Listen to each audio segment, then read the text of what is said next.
Saya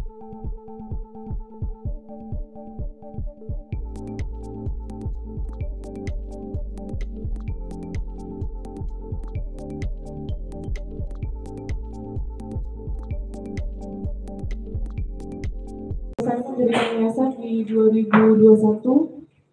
Selama ini saya sudah merawat anak asuh saya yang lahir dari ODGJ yang mayoritas adalah terlantar, mulai dari dia di kandungan sampai lahir, ibunya saya rawat, anaknya juga saya rawat. Dan saya juga ada ODGJ, beberapa ODGJ yang kita rawat di yayasan kami. Itu semua alhamdulillah uang dari saya pribadi. Jadi saya di sini menekankan penghasilan saya setiap bulan yang mendanai yayasan, bukan yayasan yang mendanai pendapatan saya. Gitu, maksud pribadi saya dan juga tim itu nggak ada sama sekali. Makanya dengan adanya saya memberikan statement ini, saya sekali lagi maaf sekali bukan saya menantang, tapi karena saya benar yang saya ucapkan, saya siap untuk diaudit. Saya sudah siapkan mutasi rekening yayasan dan juga pribadi saya, dan bahkan kalau diperlukan semua tim kami siap untuk dimutasi rekeningnya. Itu aja kalau dari saya pribadi. Mungkin ada mau tambahan Pak? Moderator, ada selanjutnya. Terima kasih teman-teman media yang saya hormati, rekan-rekan advokat dan senior yang saya hormati, yang saya muliakan. Terima kasih atas support, atas segala macam bentuk pemikiran, pendapat dan opini hukum yang sudah disampaikan melalui berbagai macam platform media sosial. Kami apresiasi dan sangat berterima kasih untuk itu. Dalam pemaparan yang sudah disampaikan oleh Bang Novi, terdapat peristiwa penting terkait mengenai pertama permintaan mutasi. Ini asal kenapa akhirnya Bang Novi ini merasa putus asa karena tidak mendapatkan mutasi dengan cepat atas dasar informasi yang didapatkan dari dana yang masuk per tanggal 3 sebesar 500 juta rupiah. Mas Geri koreksi kalau saya salah ya. Dan selanjutnya akhirnya direvisi, diralat menjadi 1 miliar gitu ya. 1,3 atau 1,5. Lebih lanjut, pada tanggal 4 permintaan mutasi tersebut sudah dimintakan. Agar kenapa? Supaya bentuk transparansi dan juga ya Novi wajib untuk hadir di sana guna tata kelola penggunaan donasi ini tepat dilakukan sesuai dengan tujuan utama donasi itu dibuat, yaitu adalah pengobatan Mas Agus. Kemudian dari pihak keluarga baru menyerahkan mutasi rekening itu pada tanggal 10 Oktober 2024. Dari situlah baru terlihat adanya satu penggunaan yang menurut pendapat Novi kenapa tidak dilakukan dan mereka tidak terbuka dari sejak awal donasi itu mereka ketahui sejumlah 1 M lebih itu. Apabila pada saat itu mereka langsung sampaikan, Novi, alhamdulillah kita dapat 1 miliar sekian. Saya yakin pada saat itu juga Novi langsung, ayo sudah nggak usah tunggu lagi, kita ke JC, langsung ke JC, ayo cari dokter terbaik, langsung isi mata, apa tindakan yang diperlukan, kita punya dana ini, langsung gunakan. Yang terlintas dari pemikiran Novi, keputusasaannya kenapa ini cukup lama untuk diberitahukan dan terbuka dari pihak keluarganya Mas Agus. kita pahami keterbatasan Mas Agus ini atas penderitaan yang dialaminya, tekanan psikologis yang sangat mendalam tentunya. Ya kita pahami keterbatasan beliau.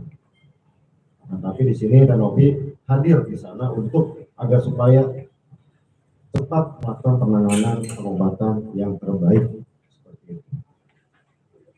Selanjutnya, ketika akhirnya Renovi ini mempermasalahkan terkait mutasi, diketahui terdapat dana-dana, lebih lanjut disepakati dengan pihak keluarga agar supaya ada dana 1M ya, itu dialihkan ke yayasan guna pengelolaan, bukan untuk digunakan yayasan untuk kepentingan tidak, untuk pengelolaan, dan itu dilakukan sesuai dengan kesepakatan dari pihak keluarga. Dan perlu jadi catatan, pihak bank dalam hal ini melakukan double check agar supaya pemindah bukuan dilakukan dengan tanpa adanya paksaan. Dengan cara apa pihak bank melakukan hal tersebut? Langsung menanyakan kepada Mas Agus, kepada istrinya, untuk apa dilakukan pengalihan dana dari rekening Mas Agus ke yayasan. Berulang kali oleh petugas bank, customer service, sampai mungkin manajer itu ya, detailer customer service berulang. Untuk apa? Mereka melihat tentunya Mas Agus dengan kondisi yang sangat menyedihkan pada saat itu datang, dan adanya keterbatasan kemampuan untuk melihat, dikhawatirkan terdapat adanya penyalahgunaan atau digiring sedemikian rupa agar supaya untuk mentransfer atau pemindah bukuan. Akan tapi pihak bank dalam hal ini melakukan double check beberapa kali itu dilakukan. Saksinya ada Mas Geri, dari pihak keluarganya lengkap semuanya. Mas Geri cuma lihat dari jauh dari belakang, karena tidak ada yang boleh berkepentingan untuk ikut wawancara tersebut selain dari keluarganya. Jangan sampai ada pihak ketiga mengintervensi. Dikhawatirkan takutnya ada pengancaman, penekanan, dan lain apapun itu namanya. Benar-benar secure yang dilakukan oleh pihak bank tersebut. Selanjutnya pada saat itu berhasil dilakukan pemindah bukuan. Mungkin itu penekanan yang dapat kita sampaikan, kami sampaikan, agar supaya menjadi satu pengetahuan dan informasi yang terang benderang terkait dengan peristiwa yang ada saat ini. Lebih lanjut, setelah dilakukan transfer, dilakukan dialog ya oleh Mas Geri dan ayahnya yang tadi sudah disampaikan oleh Mas Geri. Sedemikian rupa disampaikan kenapa dan alasan mereka dengan sukarela menyerahkan, mempercayakan agar supaya yayasan mengelola dana donasi tersebut. Lanjut ke setelah dana donasi di transfer ke rekening yayasan, itu beberapa hari kemudian 13 Oktober ya, langsung dilakukan pemeriksaan mata USG di rumah sakit ini ya, di Sidoarjo ya. Ditemukan ya kondisi matanya Mas Agus ini sudah tidak dimungkinkan lagi ya untuk upaya pencakokan ya atau donor mata. Ini ada pemeriksaan keempat kalinya ya, dan sudah dijadwalkan pada saat itu untuk rencana-rencana pengobatan ya, pengecekan, karena Mas Agus ini wajib untuk mendapatkan penanganan pengobatan terlebih dahulu guna untuk melakukan operasi pencakupan kelopak mata ya. Betul. Nah, dari apa yang semua disampaikan, selanjutnya tadi sudah mendengar sama-sama yang masalah 300 juta oleh istrinya Mas Agus ke yayasan juga, secara pribadi istrinya Mas Agus, mohon maaf ya, dan berterima kasih kepada Teh Novi. Betul gitu ya? Buktinya apa itu? Bukti chat. Bukti chat mempercayakan.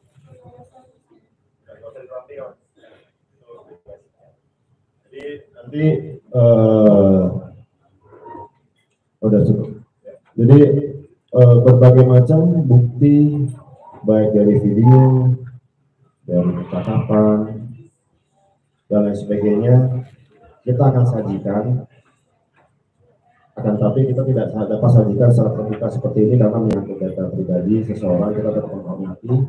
Akan tapi kita akan sajikan karena terakhir dan kita sama-sama mengetahui saat ini kuasa hukum dari Mas Agus telah melaporkan ya Teh Novi atas dugaan tindak pidana pencemaran nama baik melalui media sosial dan juga dugaan tindak pidana pemerasan seperti itu.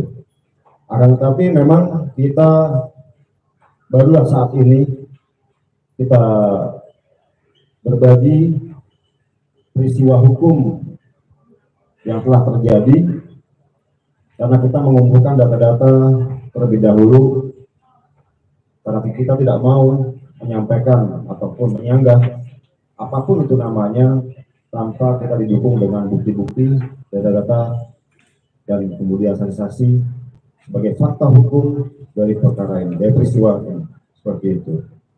Jadi mungkin guna mengikat waktu mungkin itu saja gambaran umum yang akan kami sampaikan. Moderator habis ini agendanya apa?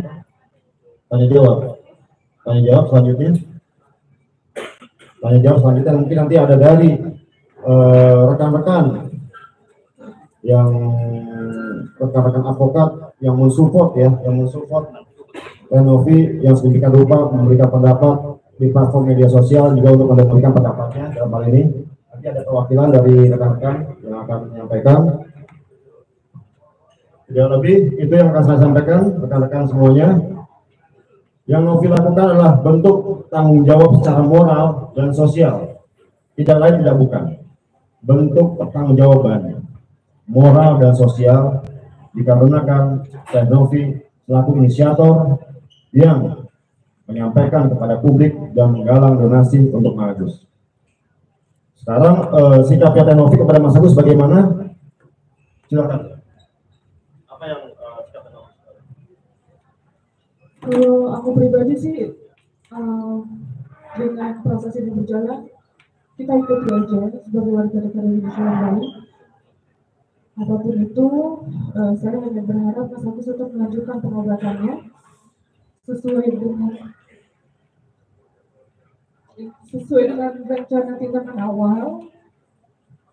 Mau saya dilaporkan pasal apapun, saya terima dan saya jalani. Sekali lagi mohon maaf, bukan saya menantang, tapi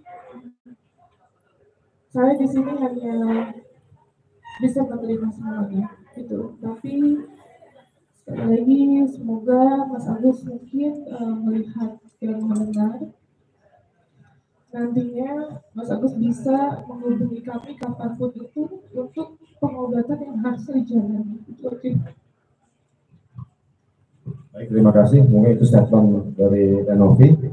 Mungkin sesi berikutnya adalah apa? Izin sedikit Om. Ada 2 poin lagi sedikit.